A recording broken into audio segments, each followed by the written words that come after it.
Hello everybody, मैं हूं दीपक और आपका हमारे चैनल पर दिल से स्वागत है।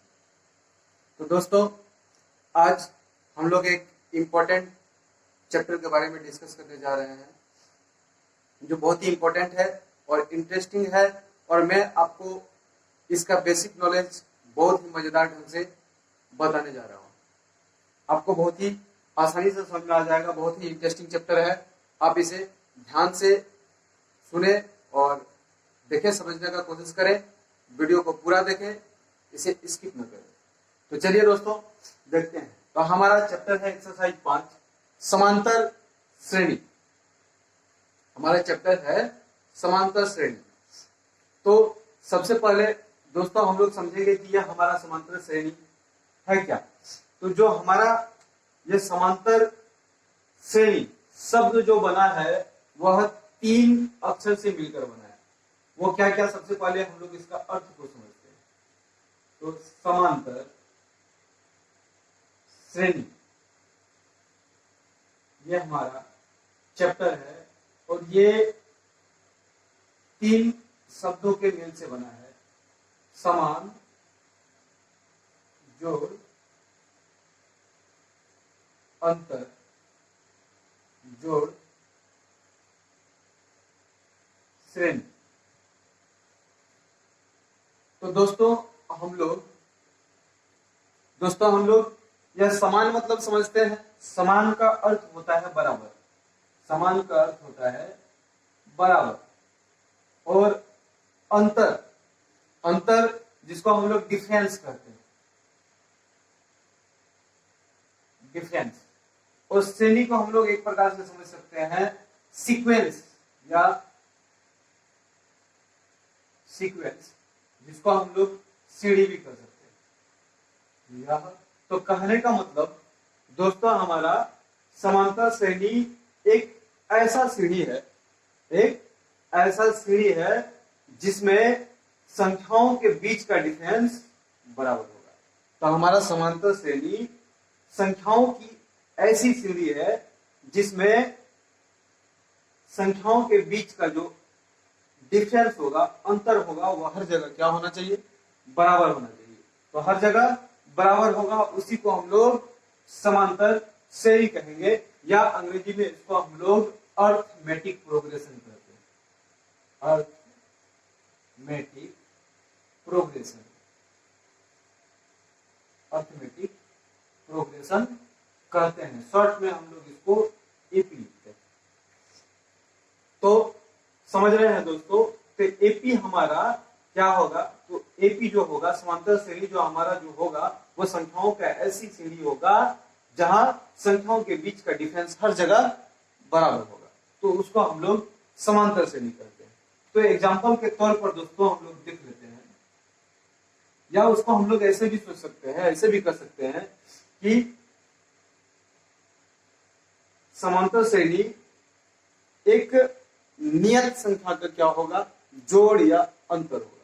नियत संख्याओं का जोड़ होगा या फिर अंतर होगा। जैसे कोई भी संख्या मान लेते हैं 3, यह कोई एक संख्या है 3। अब इस पर हम कोई एक नियत संख्या मान लेते हैं, कोई नियत संख्या मान लेते हैं। जैसे मान लेते हैं नियत संख्या हमारा 2 है। नियत संख्या हम मान लेते हैं कि नियत संख्या हमारा क्या है, 2 है। नियत संख्या को 2 मान लेते हैं।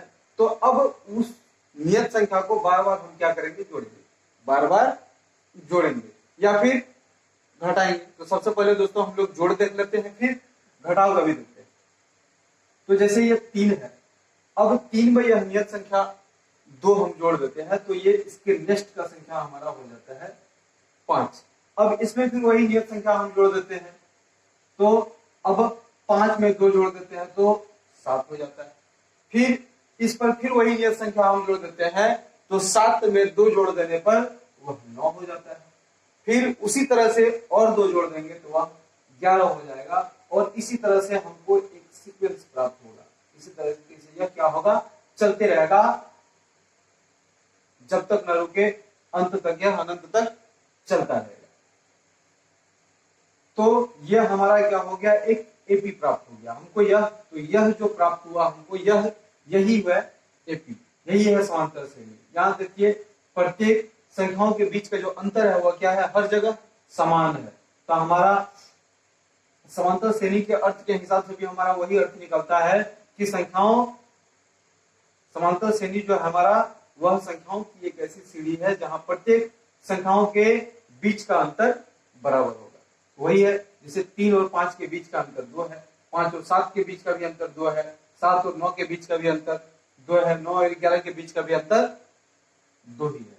ठीक है, अब हम इसको घटाव में देखते हैं, जैसे मान लेते हैं ये संख्या हमारा 3 ही है,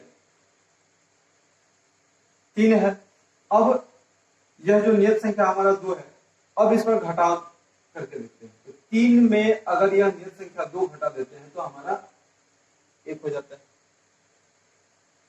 अब इस 1 में हम वही नियत संख्या हमारा 2 घटा देते हैं तो अब हमारा -1 हो जाता है। -1 में वही फिर से घटा देते हैं हम उसी 2 को, तो -3 हो जाता है। तो इस तरह से हमको एक सीढ़ी प्राप्त होगा। तो यह भी हमारा एपी है और यह भी हमारा एपी है, तो हमको यहां से एपी प्राप्त होगा। तो इस प्रकार से एपी प्राप्त होता है। और अब आप लोग समझ गए होंगे दोस्तों कि एपी हम लोग किससे कहते हैं, एपी किसे कहा जाता है।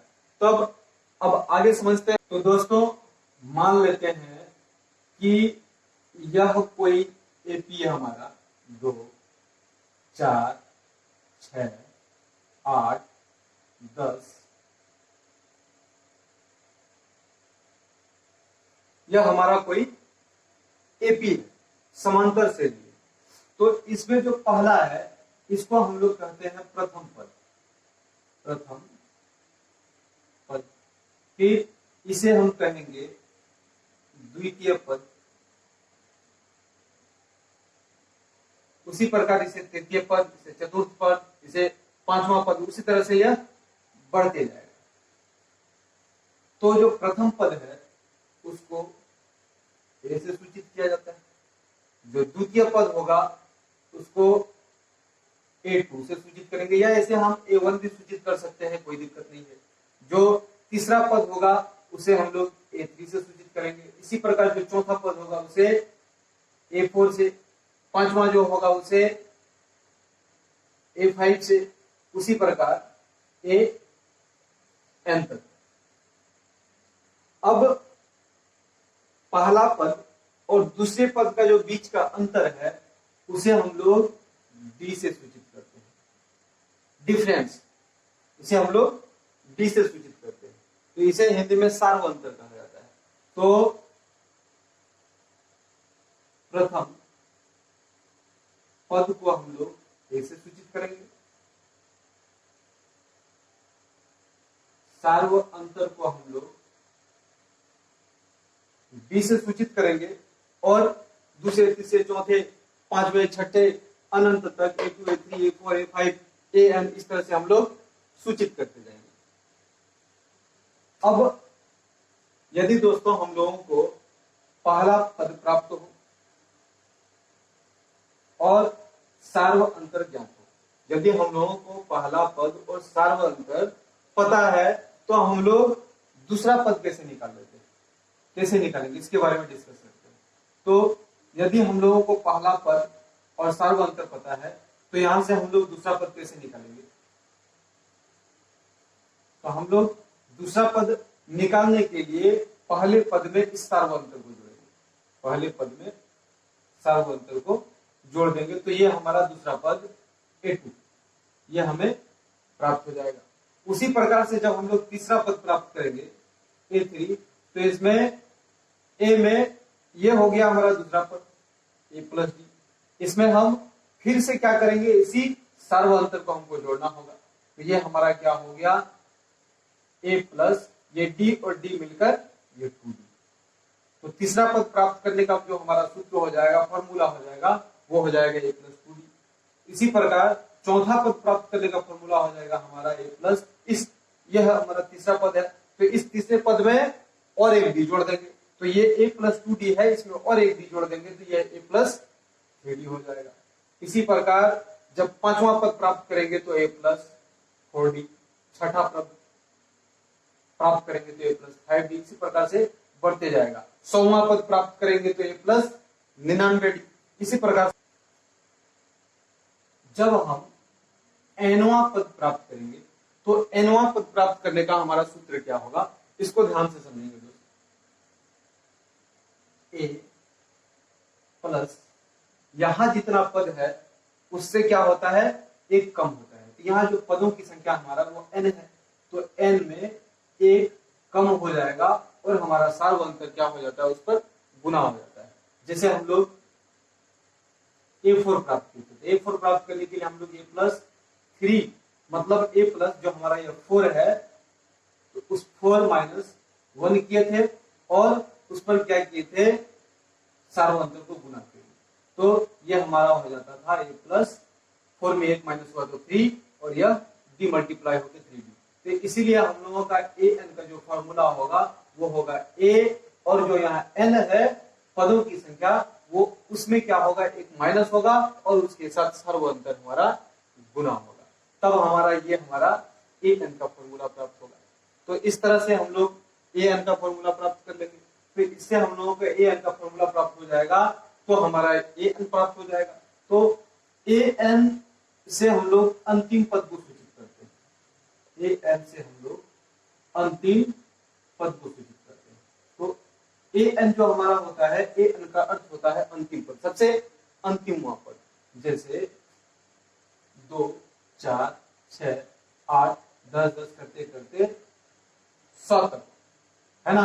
तो ये हमारा 100 तक। तो ये हो गया हमारा पहला पद, ये हो गया दूसरा पद, और ये हो गया तीसरा पद, ये हो गया चौथा पद। उसी तरह बढ़ते बढ़ते ये हमारा क्या है, अंतिम पद। तो इसको हम लोग an कहेंगे, यही हमारा अंतिम पद है, इसके आगे और पद नहीं है हमारा। और ये हमारा पदों की संख्या है, कितनावां पद है, इसको हम लोग an से सूचित करेंगे, है ना। और अंतिम पद को भी हम लोग an से ही सूचित करेंगे। तो चलिए दोस्तों, फिर से मिलते हैं चैप्टर में, एक्सरसाइज 8.1 में देखते हैं, उसका क्वेश्चन आंसर सॉल्व करेंगे। तो फिर मिलते हैं, तब तक के लिए गुड बाय।